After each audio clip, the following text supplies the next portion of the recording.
क्योंकि मैं उसी पार्टी का अंग हूं, मैं अपनी सरकार को चेताने आया हूं, कृपया इस अतिक्रमण को रोका जाए। तो क्या तापिर गांव भी सच्चे भारतीय नहीं है? दरअसल दिक्कत क्या है कि एक हमारे कवि हुआ करते थे, कौन? उनका नाम है अर्जुन सिंह चांद। वो कहते थे कि आज के तर्ज पे कहते थे, चूंकि अब तो महाराष्ट्र भारतीय जनता पार्टी के प्रवक्ता में सारथी साठे हैं, वो हाई कोर्ट मुंबई की जज बन गई। तो अर्जुन सिंह चांद की वो कविता याद आती है, क्या है? कि लश्कर भी तुम्हारा है, सरदार तुम्हारा है, तुम झूठ को सच कह दो, अखबार भी तुम्हारा है। इस दौर के फरियादी जाए तो जाए कहां, न्याय भी तुम्हारा है, दरबार भी तुम्हारा है, अब जज भी तुम्हारा है। यही तो हो रहा है। आप देख रहे हैं काशी उजाला न्यूज। सुप्रीम कोर्ट के जज ने राहुल गांधी पे एक टिप्पणी किए हैं, जो कि एक भारत को सच्चे नागरिक का प्रमाण देना पड़ेगा, इसलिए कि चीन पे जिस तरह से बातें राहुल गांधी जी ने उठाई है, उसी पर हम चर्चा करने जा रहे हैं। कांग्रेस के प्रवक्ता संजीव सिंह जी से बहुत बहुत स्वागत है सर हमारे चैनल। धन्यवाद। क्या कहना चाहेंगे जिस तरह से सुप्रीम कोर्ट के जज ने जिस तरह से टिप्पणी किया है, क्या कहेंगे सर? देखिए, राहुल गांधी जी, पहली बात की जज साहब का सम्मान करते हुए अपनी बात को रखता हूँ कि राहुल गांधी जी इस देश की संसद के यानी सर्वोच्च पंचायत के नेता प्रतिपक्ष हैं, और नेता प्रतिपक्ष की ये जिम्मेदारी बनती है और उसका परम कर्तव्य बनता है कि देश के तमाम ऐसे मुद्दों को जिस पर सरकार का ध्यान नहीं जा रहा है, उन मुद्दों को सरकार के संज्ञान में लाए और जनहित में, देश हित में उस पर सरकार कार्य करे। राहुल गांधी जी ने जो सुप्रीम कोर्ट के जज ने जो टिप्पणी की है, तो ये जरूर कहना चाहता हूं कि कोई जज नहीं तय करेगा कि इस देश का सच्चा नागरिक कौन है, न्यायपालिका नहीं तय करेगी, क्योंकि वो राइट, वो अधिकार भारत का संविधान देता है उसको एक सच्चे भारतीय और एक भारतीय नागरिक का, और वो परम कर्तव्य राहुल गांधी जी ने निभाया है। और उन्होंने ये बात अपनी भारत जोड़ो पदयात्रा के दौरान किया था। और किस प्रसंग में किया था, आप सबको अच्छी तरह ख्याल होगा कि जब गलवान में हमारे 20 सैनिक 15 जून 2020 को चीनी सैनिकों के द्वारा मारे गए, जबकि वो अपनी सीमा के भीतर थे, और देश बड़ी उम्मीद कर रहा था, उन सैनिकों के परिवार के लोग भी पीड़ित थे, वो भी महसूस कर रहे थे कि देश प्रधानमंत्री जी को सुनेगा। लेकिन प्रधानमंत्री जी 4 दिन बाद मात्र 19 जून 2020 को कहते हैं आकर के, आपके चैनल पे भी आके कहा कि न कोई आया था न कोई घुसा था। ये प्रधानमंत्री जी क्या सच्चे भारतीय का कर्तव्य निभा रहे थे?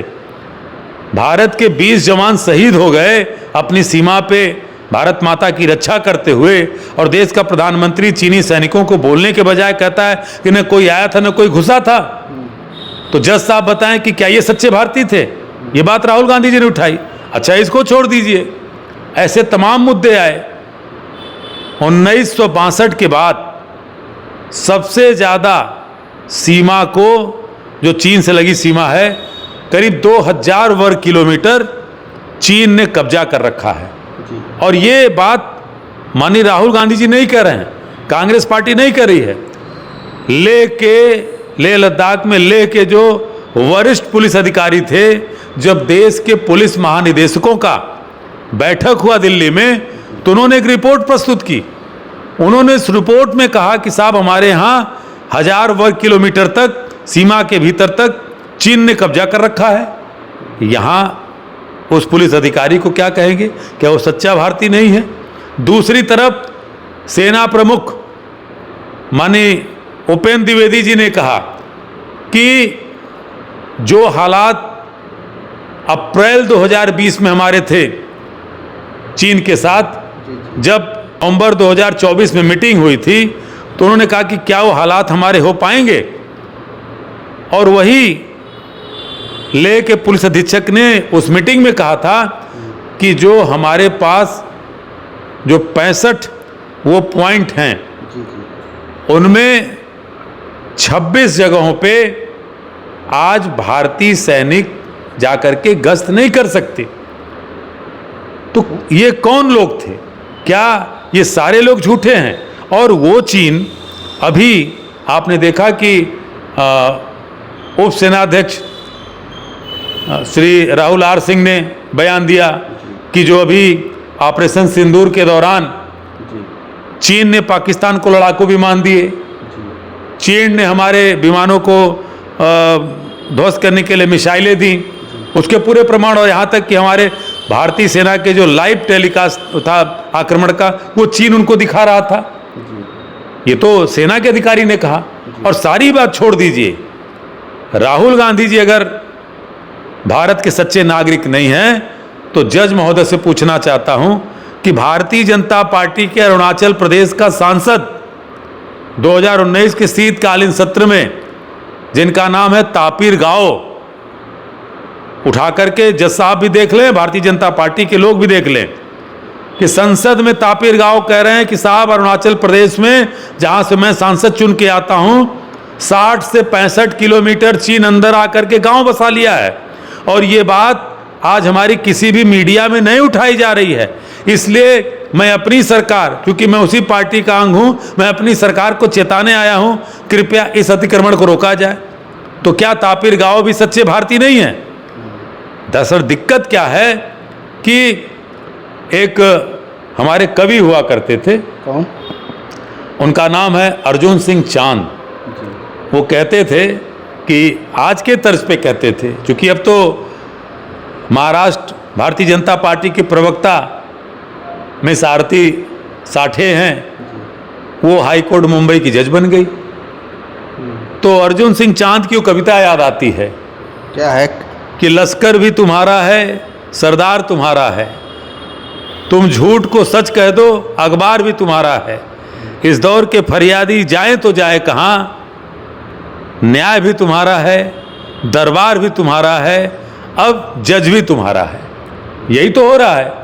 तो राहुल गांधी की तरह तमाम हजारों भारतीय सच को जानते हैं। इसलिए मैं निवेदन के साथ कहना चाहता हूं कि राहुल गांधी पे सवाल उठाने से ज़्यादा मुफीद होगा, जायज़ होगा सुप्रीम कोर्ट के उस जज साहब को कि जो सेना के सेना अध्यक्ष ने, जो उप सेना अध्यक्ष ने, जो भारतीय जनता पार्टी के सांसद ने, जो लेह के पुलिस अधिकारी ने जो सवाल उठाए हैं चीन के अतिक्रमण को लेकर के, उस पर सवाल करें, तब न जनता के बीच में बात जाएगी।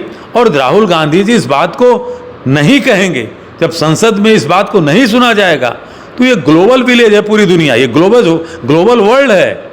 कोई बात पाकिस्तान में कही जाए या अमेरिका में कही जाए तो वो भी भारत का आदमी सुन लेता है, या हमारी बात कहीं कही जाएगी तो वो भी ऑल ओवर इंडिया में कहीं रुक नहीं सकती। राहुल गांधी जी अपनी बात को देश हित में, राष्ट्र हित में उठाया है, और सेना से कितनी मोहब्बत करते हैं इसकी कहने की आवश्यकता नहीं है, और इस देश की देशभक्ति से कितना उस परिवार को प्रेम है, जिस परिवार ने आज़ादी के पहले तमाम त्याग और बलिदान किया। आज़ादी के बाद राहुल गांधी की दादी पूर्व प्रधानमंत्री श्रीमती इंदिरा गांधी, जिनके शरीर में 36 गोलियां लगी, इस देश के जो आतंकवाद के खिलाफ शहादत को प्राप्त हो गई। राहुल गांधी जी के पिता, जब राहुल गांधी जी बालिग भी नहीं हुए थे, तब उनके पिता पूर्व प्रधानमंत्री स्वर्गीय राजीव गांधी जी इसी आतंकवाद के शिकार हुए कि जहां पूरा शरीर भी उस परिवार को नहीं मिला, चिथड़े में वो शरीर मिला। तो उस परिवार को कम से कम देशभक्ति का और सच्चे भारतीय का प्रमाण पत्र देने का काम वो लोग न करें, और उन लोगों के द्वारा वो लोग न करें जिनका भारत के इतिहास में और अंग्रेजों की मुखबिरी करने का इतिहास रहा है। और सर एक चीज़ पूछना हम चाहेंगे, राहुल गांधी जी के पास एटम बम की तरह जो चुनाव आयोग को लेकर के जो बातें उठ रही हैं, क्या उसी को लेकर के ये तमाम बातें सामने आ रही हैं या कुछ दूसरा है? देखिए, राहुल गांधी जी के ऊपर इस समय भारतीय जनता पार्टी और आरएसएस वो जान रहे हैं कि उनकी विचारधारा पे निर्मम प्रहार राहुल गांधी जी कर रहे हैं, और वो घबराए हुए लोग हैं। इसलिए उनके लोग पूरे देश में दर्जनों मुकदमे दायर किए हैं मानहानि के नाम पे।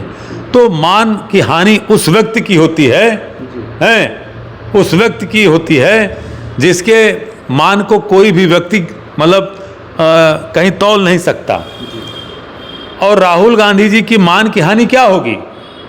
वो लोग राहुल गांधी जी की मान को नहीं तय कर सकते, उनके सम्मान को नहीं तय कर सकते, क्योंकि राहुल गांधी जी देश के करोड़ों लोगों के दिलों में वास करते हैं। राहुल गांधी जी, उनके परिवार और गांधी परिवार का योगदान इस देश की आज़ादी से लेकर आधुनिक भारत में क्या रहा है वो देश के लोग जानते हैं। हाँ, मान की हानि उनको जरूर लग रही है जिनकी सच्चाई राहुल गांधी जी लगातार ला रहे हैं। और राहुल गांधी जी पे जो आपने कहा कि बम फोड़ने की बात, थोड़ा सा संवेदना रखिए आप, मीडिया के भी साथी और जो प्रतिपक्ष के लोग भी। राहुल गांधी जी निश्चित कहा था कि 5 अगस्त को एक क्रांतिकारी दिन होगा, और कर्नाटका के मुख्यमंत्री माननीय सिद्धारमैया साहब ने भी कहा था कि बेंगलुरु में आकर के राहुल गांधी जी प्रेस वार्ता करेंगे। और बिल्कुल वो सच्चाई आएगी कि जिस तरह से चुनाव आयोग भारतीय जनता पार्टी का एक चुनावी प्रकोष्ठ बन के काम कर रहा है, वो कह रहे थे राहुल गांधी जी कि अगर ईमानदारी से चुनाव आयोग रहा होता तो नरेंद्र मोदी तीसरी बार प्रधानमंत्री न बनते। 15 से 16 लोकसभा वो हारते, और वो 15 से लोकसभा का सच जो भारतीय जनता पार्टी घपलेबाजी से, बेईमानी से और चुनाव आयोग के द्वारा जीतने में सफल रहे, उस सच को लाते। लेकिन आपने देखा कि झारखंड के आदिवासियों के मसीहा पूर्व मुख्यमंत्री आदरणीय शिबू सोरेन की उनकी मृत्यु हो गई। आपने देखा कि भारतीय जनता पार्टी के प्रमुख नेता रहे, जम्मू कश्मीर के और विभिन्न राज्यों के गवर्नर रहे, सतपाल मलिक जी का निधन हो गया। और उसके बाद आपने देखा कि उत्तराखंड में भारतीय जनता पार्टी जो विकास के नाम पे प्राकृतिक और संसाधनों का जो दोहन कर रही है, उसके चलते आपने देखा कि केदारनाथ के पास धवाली में पूरी तरह से पूरा का पूरा शहर 40 सेकंड में बह गया। इतनी बड़ी आपदाएं, हजारों लोग गायब हैं। जो भूवैज्ञानिक वो इस बात को कह रहे हैं, मौसम वैज्ञानिक कह रहे हैं, अब वो कारण सामने आएंगे। तो इतनी बड़ी चीज़ें हुई, और उसमें राहुल गांधी जी और हम कांग्रेस के लोगों की इतनी संवेदना है कि इतनी मृत्यु होने के बाद देश के दो महापुरुषों की, और एक जगह जहाँ जन सैलाब, जहाँ पे प्राकृतिक सैलाब आया है, जहाँ पे लोग हजारों लोग लापता हैं, तो राहुल गांधी जी ने उस संवेदना को ध्यान में रखते हुए प्रेस वार्ता नहीं की। बिल्कुल इस सच्चाई से, चूँकि राहुल गांधी इस देश के वो वाहिद नेता हैं कि जिस बात को कहा उस पर अडिग रहे, वो कभी झूठ नहीं बोलते, और जिस बात को कहा है उस बात पे वो बिल्कुल 100% सही आते हैं। और निश्चित एक उम्मीद रखिए जल्द ही इस बात को भी सच लाएंगे जिन्होंने कहा कि 15 से 16 लोकसभा की सीटें भारतीय जनता पार्टी चुनाव आयोग की मेहरबानी से न जीतती तो आज नरेंद्र मोदी प्रधानमंत्री न बन पाते। तो अगर ये सच्चाई देश के सामने आती है तो क्या? देखिए, नैतिक आचरण इस सरकार के पास या नैतिक संस्कार इस सरकार खो चुकी है। पूर्व उपराष्ट्रपति, क्योंकि पूर्व ही कहूँगा, माननीय धनखड़ साहब किस स्थिति में उनसे इस्तीफा दिलवाया गया, वो इस्तीफा दिए नहीं। और इसलिए इस बात को दावे के साथ कहता हूं कि जो भारतीय जनता पार्टी के लोग और खासकर प्रधानमंत्री ने ट्वीट करके कहा कि मैं आपके अच्छे स्वास्थ्य की कामना करता हूं, क्योंकि ये बताया गया कि साहब धनखड़ साहब बीमार हैं, स्वास्थ्य कारणों से उन्होंने इस्तीफा दे दिया। तो भाई, अगर स्वास्थ्य कारणों से इस देश का उपराष्ट्रपति इस्तीफा देता है तो धनखड़ साहब किस हॉस्पिटल में एडमिट है? क्या भारतीय जनता पार्टी के राष्ट्रीय अध्यक्ष जेपी नड्डा से लेकर के गृह मंत्री अमित शाह से लेकर के, या प्रधानमंत्री से लेकर के, या रक्षा मंत्री राजनाथ सिंह से लेकर के कोई एक सिंगल भी नेता 1 किलो सेब 1 दर्जन केला लेकर भी गया मिलने, उनका हाल पता करने? नहीं गया, क्योंकि बात पूरी तरह से झूठी है।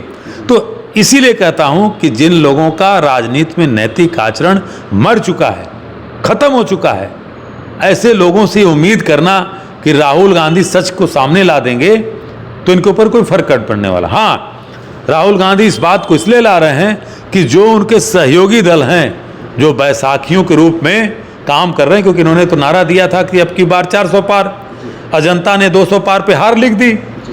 तो जब 240 के बाद जो संख्या 272 की चाह रही थी, वो 32 सीटों को देने का काम जिन बैसाखियों ने किया है, एनडीए के जिन दलों ने, उनकी भी नैतिकता का टेस्ट राहुल गांधी जब प्रेस वार्ता करेंगे तो होगा। अगर उनकी नैतिकता भी मर चुकी होगी भारतीय जनता पार्टी और नरेंद्र मोदी ब्रिगेड के साथ, तो आने वाले चुनाव में जनता उनको भी हिसाब किताब कर देगी। धन्यवाद।